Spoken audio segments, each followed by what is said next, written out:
내가 살아온 모든 날이 거짓이라면 지금 숨 쉬는 이 순간조차도 내 것이 맞을까? 그녀를 엄마라고 부를 자격이 누구에게 있는지 묻는 순간 지은호의 세상에서 어제까지 유효했던 모든 약속이 한꺼번에 만료되었다. 지은호는 발목에 모래주머니를 찬 사람처럼 서 있었다. 정순이가 아니라 낯선 여자의 입술에서 내 딸이라는 말이 흘러나오자 오래전 어둑한 부엌창, 젖은 수건 냄새, 손등에 스며있던 나무 향 같은 잔상이 한꺼번에 치고 올라왔다. 믿음은 소리 없이 부서질 때 더 아프다는 사실을 지은호는 늦게 깨달았다. 그를 바라보는 이지혁의 눈빛은 단단했지만 그 단단함은 방패가 아니라 죄책감으로 굳은 응고물 같았다. 비혼을 선언하며 삶을 정리하던 이지혁의 논리는 지은호 앞에서 끝없이 구겨졌고 그가 붙들 수 있는 말은 오직 미안하다뿐이었다. 그러나 미안하다로 막을 수 없는 균열이 존재한다는 것을 이지혁도 이제 알았다. 박성재는 그 장면을 멀찍이 서서 지켜보았다. 박성재는 스스로를 냉정한 사람이라 여겼지만 그 냉정은 늘 여유와 권력이라는 충분 조건에 지탱되어 왔다. 지금 그의 여유는 종이장처럼 눅눅해져 있었다. 아버지 박진석의 오래된 비밀들과 고성이가 기름칠해온 깔끔한 가계도의 뻔뻔한 선들이 지은호의 출생과 맞닿아 있을지도 모른다는 생각이 박성재의 목을 졸랐다. 그는 지키겠다는 말을 무한 반복하며 사랑을 증명하려 들던 지난 밤을 부끄러워했다. 때로 사랑은 봉인각서처럼 상대의 고통을 침묵으로 묶어두는 방식으로 작동한다. 박성재는 처음으로 자기 사랑의 방식이 누군가를 더 외롭게 만들 수 있음을 배웠다. 정순이는 부엌 문턱에 기대 앉아 오래 쌓아둔 쌀자루를 안아버렸다. 10수년 동안 지은호에게는 늘 단단한 어른이고 싶었다. 그래서 말할 타이밍을 놓쳤다. 너를 아프게 하지 않으려던 선택이 결국 더 큰 상처였다는 사실을 정순이는 혀끝으로만 되뇌었다. 지강호는 그런 어머니의 등을 보며 한숨을 삼켰다. 빚 문제로 누나를 몇 번이나 곤경에 몰아넣었던 자신의 어리석음이 오늘은 돌덩이처럼 명확했다. 지강호는 휴대폰 메모장에 두 단어를 적었다. 증거 책임. 그리고 스스로를 다그치듯 되뇌었다. 이번엔 내가 막는다. 이상철은 텔레비전 볼륨을 낮춘 채 뉴스를 보았다. 아들 이지혁의 이름이 자막을 스칠 때마다 엄지손가락이 리모컨을 움켜쥐었다.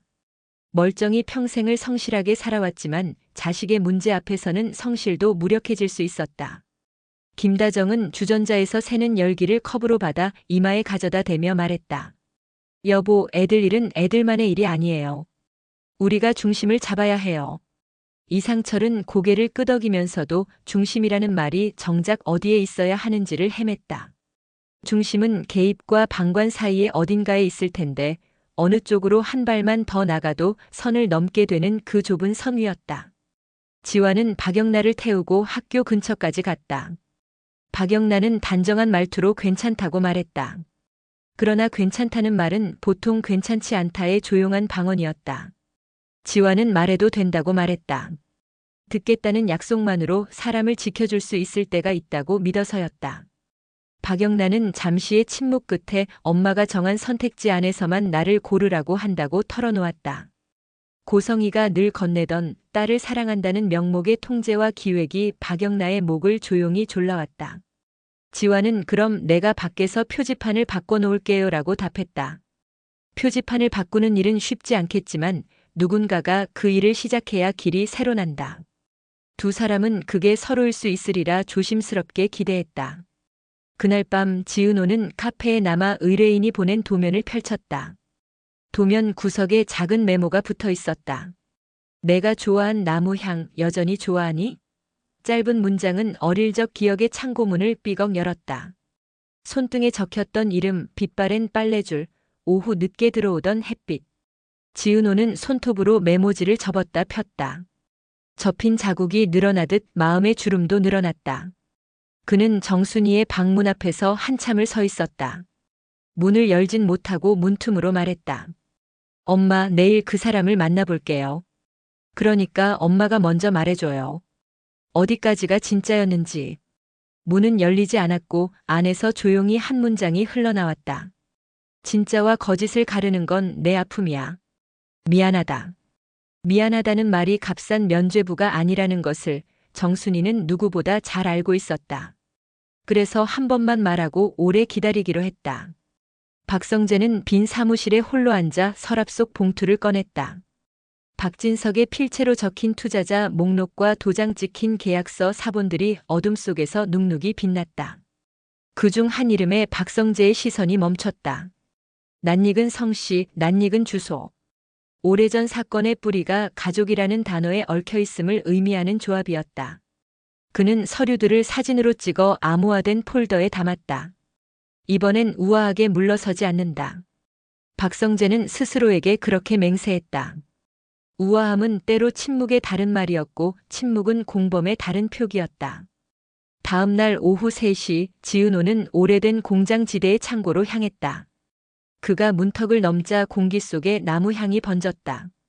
낯선 여자는 긴장과 연민을 뒤섞은 표정으로 자신을 소개했다. 나는 내가 태어나던 날 내 이름을 내 손등에 적던 여자야.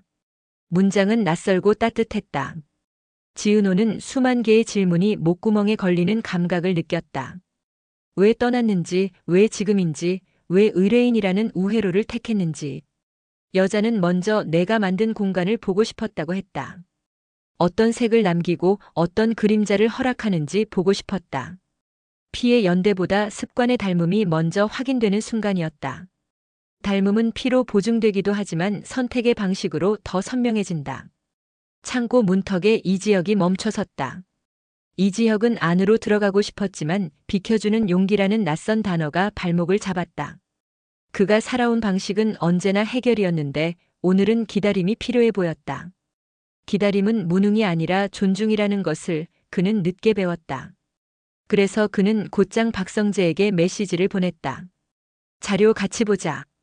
이번엔 따로가 아니라 같이. 함께 약해지는 법을 배우겠다는 뜻이었다. 메시지를 받은 박성재는 잠시 눈을 감았다가 열었다. 연대는 늘 두려움의 맞은편에 있었다. 그는 서류 사진을 몇 장 추려 이지혁에게 보냈고 동시에 언론사 2곳의 제보창을 열었다. 클릭 한 번이 가져올 파장은 읽기도 전에 무거웠다. 그러나 파장 없이 비밀이 풀리는 경우는 없다. 파장이 없는 폭로는 곧 소문이 되고 소문은 오래 못 간다. 그는 소문 대신 기록을 남기기로 했다. 그 시각 박진석 저택에서는 무거운 공기가 깔려 있었다. 박진석은 서류철을 탁자 위에 내리치며 소리쳤다. 감히 내 아들이 내 회사를 배신해? 고성희는 잔잔한 목소리로 배신은 보통 감정선에서 출발하지만 법정에서는 사실로 정리됩니다라고 답했다. 고성희의 말은 사랑의 언어를 빌렸으나 내용은 계산이었다. 박영란은 그 대화의 뒤편에서 조용히 숨을 골랐다. 그 집의 공기는 사랑이 종종 감시로 오해받는 방식으로 흐르고 있었다. 박영란은 문득 지환의 말이 떠올랐다. 표지판을 바꾸자. 표지판을 바꾸기 위해서는 먼저 제 발로 길 위에 올라서야 했다. 밤이 깊자 조옥래는 거실 불을 켰다 끄며 내일은 나도 시장을 갈란다라고 중얼거렸다. 김장수에게 전화를 걸어 함께 멸치를 사자고 했다. 노인 둘의 소박한 약속이 거대한 갈등 속에서 희귀한 균형감처럼 빛났다. 가족은 큰 진실을 단박에 소화하지 못한다. 대신 사소한 리듬을 꾸준히 지키며 버틴다. 리듬이 무너지지 않으면 진실이 지나갈 자리가 생긴다. 이상철은 오래 망설이다가 이지혁에게 문자를 보냈다. 너를 믿는다. 다만 믿음이 누군가의 상처 위에 서지 않도록 해라. 이번에는 그 문장을 지우지 않았다. 아버지의 믿음은 간섭과 응원이 교차하는 지점에서 비로소 온기를 갖는다. 며칠 뒤 지강호는 약속 장소로 나갔다. 과거에 자신을 옥죄던 이들이 기다리는 자리였다. 그는 휴대폰 녹음 버튼을 누르고 테이블 위에 올려두었다. 빚 갚겠습니다. 대신 그때 형들이 했던 방식 그대로 기록으로 묻겠습니다. 손은 떨렸지만 목소리는 흔들리지 않았다. 두려움은 무엇을 지키려는 사람에게도 온다. 그러나 이번에는 지키려는 대상이 자신만이 아니었다. 지강호는 누나 지은호의 눈가에 새겨진 주름을 떠올렸다. 책임의 무게가 무겁다는 사실을 알게 되면 사람은 가벼운 선택을 하지 않는다. 이수빈은 자신의 채널 조회수를 올리기 위해 박성재에게 협업을 제안했다. 이수빈 특유의 재치가 작업실을 환하게 했다. 이수빈은 돈에 밝지만 손해는 싫지만 사람을 이용해 이득을 보는 방식은 유난히 더디게 배웠다. 이번에는 달랐다. 그는 조회수를 올리더라도 누군가를 깎아내리는 방식은 하지 않겠다고 선언했다. 장난처럼 들리지만 선언은 언제나 사람을 바꾼다. 박성재는 그 말에 어설픈 미소를 보였다. 구겨진 존엄을 펴는 데에는 때로 세련되지 않은 다짐이 더 효과적이었다. 지은호와 낯선 여자의 만남은 계속되었다.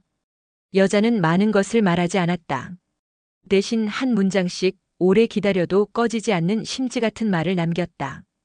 부모가 자식을 떠났다는 사실보다 자식이 어떤 어른이 되었는지가 더 중요해지는 날이 오더라. 지은호는 묻지 않은 질문에 답이 달라붙는 방식이 낯설었다. 그러나 낯설기 때문에 덜 다쳤다. 아직 모든 사실을 알 필요는 없다고, 모든 사실을 알 준비가 덜 되었다고 스스로를 설득하는 일도 하나의 용기였다. 그날 밤 늦게 익명의 제보가 뉴스를 탔다. 박진석의 과거 자금 흐름과 특정 사업에서의 편법 의혹이 구체적으로 보도되기 시작했다. 자료 일부는 박성재와 이지혁이 함께 정리한 것이었다. 두 사람의 이름은 화면 어딘가 사이사이에 쉬운 단어로만 스쳤지만 그 쉬움의 뒤에는 서로의 굳은 결심이 있었다. 둘은 서로를 믿지는 못했지만 서로를 이용하지 않기로 약속했다. 믿음이 없을 때 필요한 것은 최소한의 공정이었다. 공정은 믿음보다 차갑지만 믿음보다 오래 버틴다. 보도가 나간 다음 날 고성희는 미간 하나 움직이지 않은 채 전화를 돌렸다. 법무팀과 위기관리팀을 동시에 움직여. 사과문은 쓰지 마. 우린 사과할 일이 없어. 해명문은 짧고 질문은 길게 돌려. 고성희의 매끄러운 문장이 끝날 때마다 어떤 사람의 하루가 무너졌다. 사랑이라는 단어를 입에 담는데 능숙한 사람들이 사랑의 내용에는 어둡다는 사실을 고성희는 알았다. 그러나 그는 스스로만큼은 예외라고 믿었다. 예외를 믿는 사람은 언젠가 필연과 마주친다. 밤 공기가 차오를 때 이지혁은 지은호에게 문자를 보냈다. 거짓말처럼 쉬운 위로는 하지 않을게. 대신 옆에 있을게. 지은호는 답장을 쓰다 지우고 다시 썼다. 내일은 나무 향 대신 내 향을 찾을 거예요. 짧은 문장들이 오갔다. 두 사람은 큰 약속을 하지 않았다. 대신 오늘과 내일 사이에 작은 다리를 놓았다. 다리는 튼튼하지 않았지만 서로의 발목을 잠깐이라도 젖지 않게 할 만큼은 단단했다. 그리고 한 통의 전화가 울렸다. 발신자는 표시되지 않았다. 지은호의 손이 잠깐 떨렸다. 통화 버튼을 누르자 숨소리가 먼저 흘렀다. 낯선 여자의 목소리가 조용히 말했다. 다 말하지 못했어. 내일 더 말할게. 내가 원하면. 지은호는 원한다고 답하지 않았다. 대신 내가 결정할게요라고 말했다. 결정은 때로 사랑보다 강했고 사랑을 지키는 다른 이름이 되기도 했다. 전화가 끊어진 뒤 지은호는 거울을 보았다. 그동안 누구의 얼굴을 닮았는지 묻던 시간을 떠올렸다. 내일은 묻지 않기로 했다. 닮음보다 중요한 건 무엇을 닮지 않으려 애쓰는지였으니까. 멀리서 사이렌 소리가 길게 울렸다. 뉴스 속 자막은 더 가파른 폭로를 예고했다. 박진석은 분노 대신 웃음을 택했다. 웃음은 때로 공포의 보호색이다. 그는 거울 속 자신에게 말했다. 이 정도 바람이면 꺼지지 않아. 그러나 바람은 불길을 키우기도 방향을 바꾸기도 한다. 그가 모르는 건 이번 바람을 키운 이들이 아들 박성재와 아들의 라이벌이라 불리던 이지혁이라는 사실이었다. 둘의 연대는 사적인 감정 위에 서 있지 않았다. 공적 책임이라는 메마른 땅에 뿌리를 내리는 중이었다. 마지막으로 가족들이 각자 다른 방에서 다른 호흡을 이어갔다. 조옥래는 내일 시장에서 멸치를 조금 더 사야겠다고 생각했다. 김장수는 새벽에 일찍 일어날 알람을 맞췄다. 이상철은 잠들기 전에 한 번 더 아들에게 보낸 문자를 읽고 휴대폰을 내려놓았다. 김다정은 창문을 닫으며 이 집은 문과 창문이 많다고 혼잣말을 했다. 열고 닫을 수 있는 것이 많다는 건 아직 선택지가 남아있다는 뜻이었다. 그 밤 지은호는 눈을 감기 전 마지막으로 한 줄을 노트에 적었다. 나는 내가 누구였는지보다 내가 어디로 가는지 알고 싶다. 그 문장은 다짐이자 구조 요청이었다. 그리고 다음 장으로 넘어가는 신호였다. 아직 풀지 않은 비밀들이 여럿 남아 있었다. 어떤 비밀은 내일 말을 얻을 것이고 어떤 비밀은 더 깊은 곳으로 숨어들 것이다. 그러나 분명한 건 모든 사람이 제자리에서 한 칸씩 움직이기 시작했다는 사실이었다. 한 칸의 움직임이 모이면 길이 된다.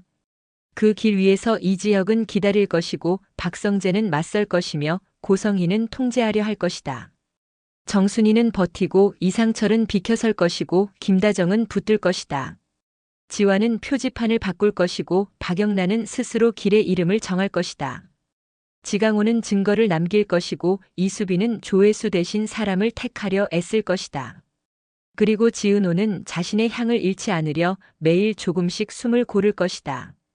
새벽이 밝아오자 도시의 가장자리에서 작은 메시지 알림음이 동시에 울렸다.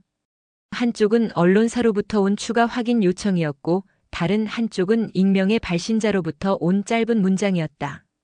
우린 아직 끝나지 않았다. 그 말은 협박처럼 들렸지만 누군가에게는 약속처럼 들렸다. 끝나지 않았다는 사실이 두려움이자 희망이 되는 시간, 모두의 손이 각자의 주머니 속에서 작게 떨렸다. 그 떨림은 다음 회의 심장박동이었다. 누구의 고백이 먼저 흘러나올지, 누구의 거짓이 먼저 벗겨질지 아직 정해지지 않았다. 바로 그 미결이 모두를 내일로 끌고 갔다.